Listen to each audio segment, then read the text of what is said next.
At mabibigyan. Unahin ko na po kayo.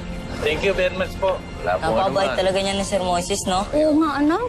Napakasimple pa at walang yabang. Di tulad ng ibang maalwan ng buhay na nangahamak at mata pobre. Matulungin pa kamo. Kahit mayaman, may puso. Para sa gaya nating mahihirap. Anak, Dahil biyahin mga mo yun, pinagkanan dyan, iligpit nyo yan, ha? Linis kayo mabuti, ha? Kuya, meron pa po ba? Naku, swerte mo. Last na to. O, yan. O. Sa lolo ko po. Ay, sorry. Talagang, yan na lang. Isa na lang, eh. Share na lang kayo. Okay lang po. Mabuti po yung konti kaysa wala. Nadinig ko po yung pahay sa misa niya na sabi niya, magpapasalamat sa biyaya, malaki man o hindi. Kaya mo, sa susunod, pagtatabi kita. Talaga po? Sara po ang pangalan ko. Tandaan niyo po, ah. Salamat po, Kuya Moises.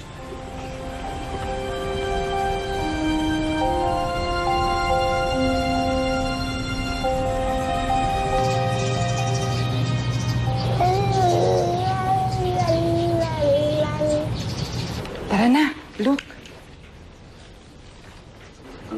Dali mo na yan kung gusto mo. Tayo na, tayo na.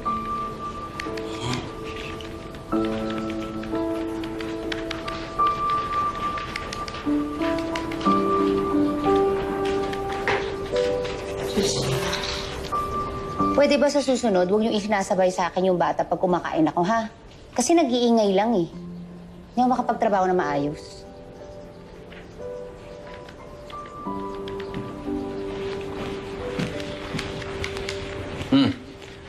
Aga mo namang nakasimangot. Eh, paano? Nakakairita kasi tabacho na ampo na yan ni Daddy. Pakaingay. Sobra. Chill ka lang, chill. Masyado kang apektado, bata lang yun. Teka, asan ba si Dad? As usual, nandun na naman sa kanyang feeding session.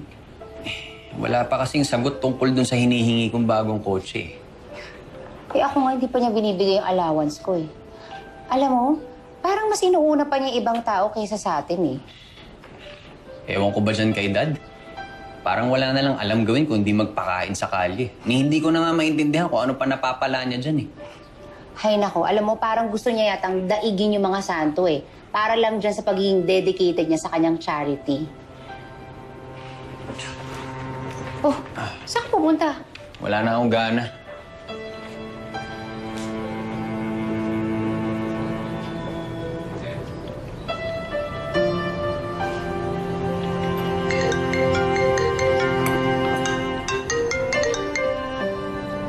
Hello? Yeah. Oo, pupunta ako. Okay, see you. Bye.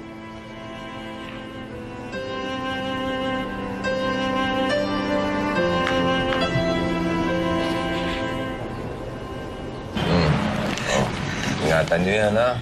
Ikaw, siguraduhin mo mabibili yung gamot ng asawa mo. Maraming salamat, Moises. Malaking tulong to sa amin. Ako rin po magpapasalamat. Malaking bagay po talaga ito. Walang problema, walang problema. Nalabas na rin yung anak ko sa ospital. Salamat. Sige, Salamat basta po. may kailangan kayo, puntahan nyo lang ako, ha? Opo.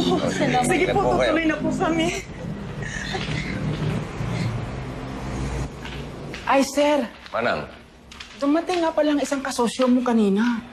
Galit na galit po. ano sabi? Wala naman. Hinahanap lang kayo. Pero babalikan daw niya kayo. Si Teresa, nasa kwarto niyo ba? Ay, wala na. Umalis na. Si Sir Daniel, umuwi lang para magpalit ng damit. Sige, Manang. Papatawag na lang kayo pag kailangan kayo, ha?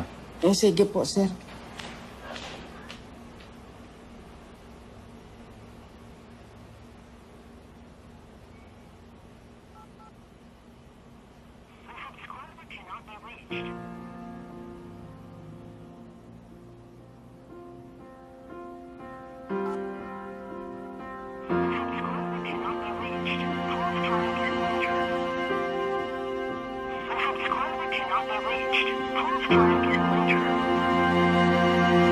Buligo! Ano ka ba naman? Alam mo, maatakihin ako sa'yo sa puso, eh. Patingin nga ng smile.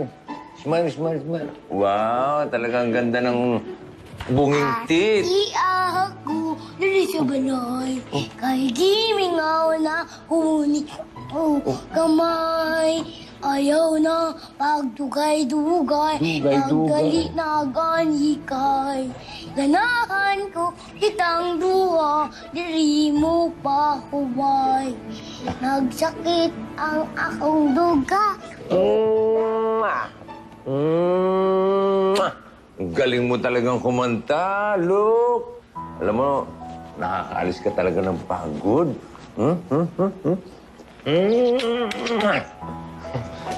Uy, ano ko? Alay. Ang bigat mo, Luke. Wait. Hold a second, okay? Hold a second. Wait. Tagal. Wait. Tara.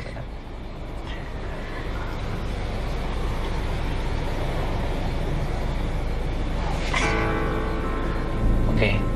Now you can look.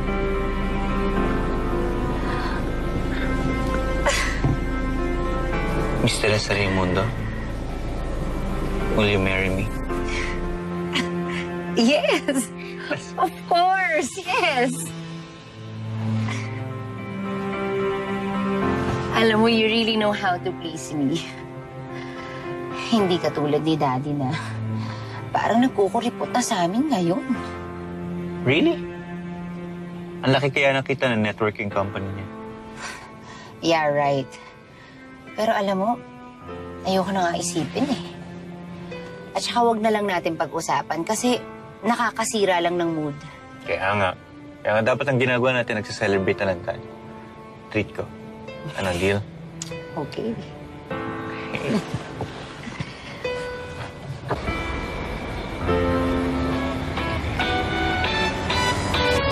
Uy, bro. Hey, kamusta? Yun.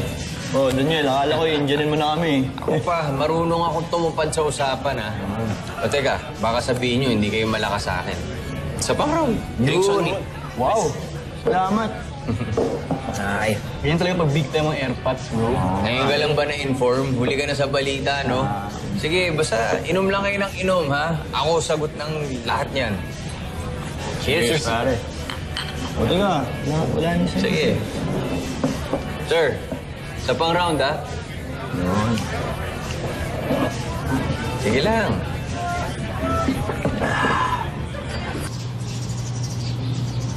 Boss, hindi naman natin pwede isara yung kumpanya ng ganun-ganun na lang. Dugot pawis ang pinuhunan natin doon. Tsaka marami na nag-invest. Ako mapuputukan yan eh. Bankrupt? Pwede ba natin idahilan yun? Pero boss, paano kung...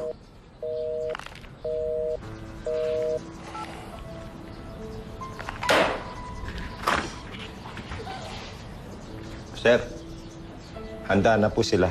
Kayo na lang po hinihintay.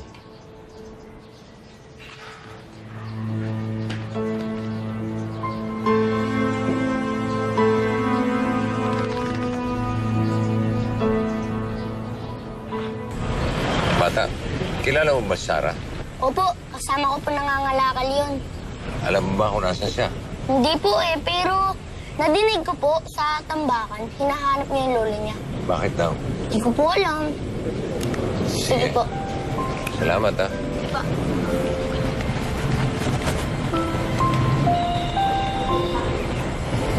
Tomas, ikaw muna ang bahala. Yes, sir.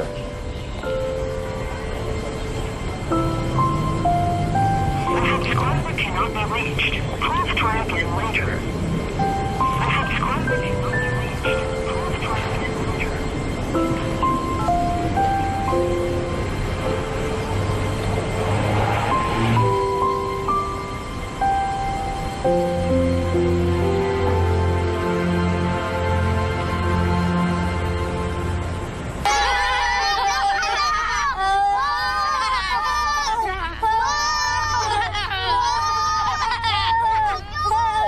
Tama na!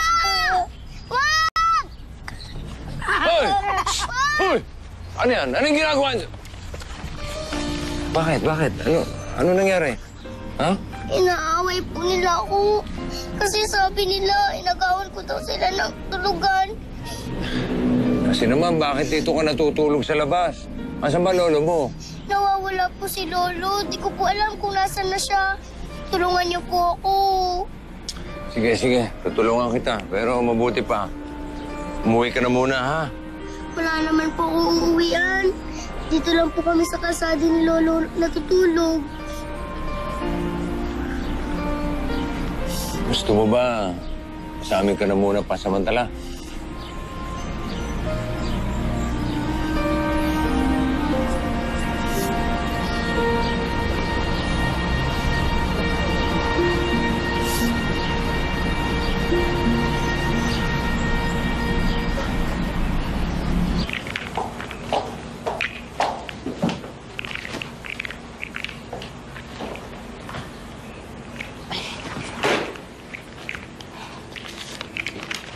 Excuse me, Ne. Pwede ka na umuwi. Ano po yan? Money! Di ba you want money? At saka siguro naman malaki na maitutulong nito para sa'yo at saka sa nanay mo. Kaya go. Sure. Hindi po ko humihingi ng pera. Alam mo, I have no time for this, ha? At saka isa pa, baka hinahanap ka na rin ng nanay mo. Wala na po si nanay. Patay na po siya. Tsaka si Lolo po kasama ko. Tapos nawawala pa po siya. Alam mo, ilang beses ko na narinig yung mga makeup stories na yan, eh. Actually, maraming beses na. Kaya pwede ba, lumabas ka na? Labas! Manang! Oy! Manang! Ma'am? Manang, bakit nagpapasok na naman kayo ng pulubi dito? Ma'am Teresa, hindi siya pulubi. Siya si Sarah, bagong ampo ng daddy mo. What?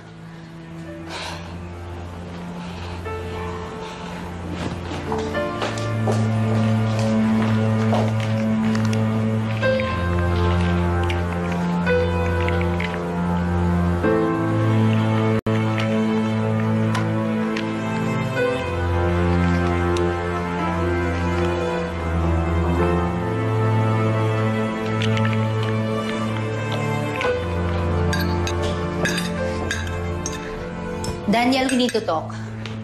Ano na naman problema mo? Problema ko? Problema natin sa daddy mo. Nag-ampo na naman siya. Bad trip? Hindi pa nakontento sa isa, balak pa yatang gawing bahay ampunan to. And worst, pulubi na naman ngayon ang inampun niya.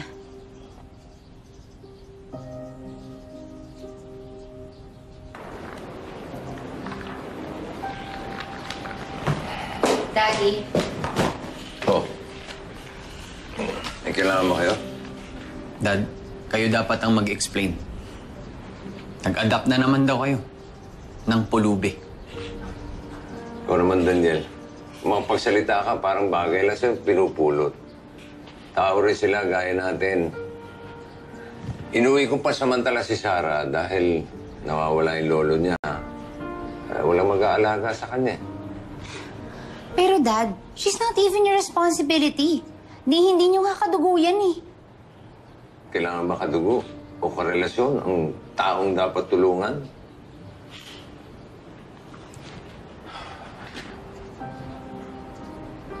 Kung hindi ako pinagkatiwalaan ng isang tao, kinupkop, pinag-aral,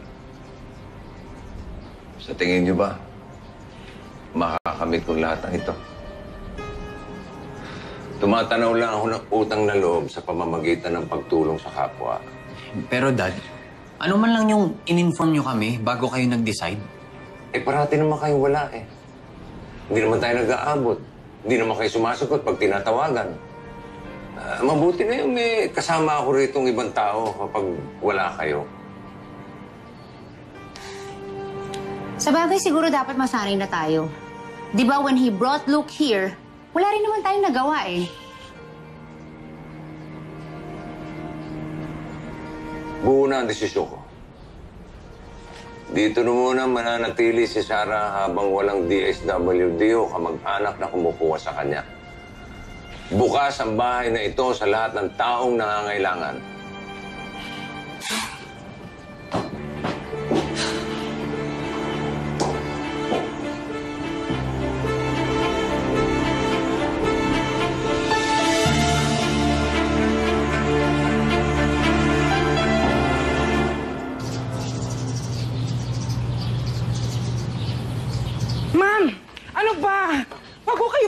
pumasok!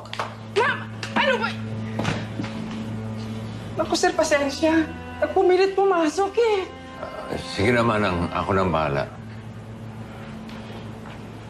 Tinatakasan mo ba ako? Hindi. Ba't ko naman gagawin yun? Hindi ko lang alam paano ka haharapin. Hindi rin kasi nagpaparamdam yung boss at financier ko eh. Wala akong pakailam kung anong dahilan meron ka. Ang importante sa akin yung pera ko. Kapag hindi mo na ibalik ang investments at commissions ko, humanda ka, ipakukulong kita.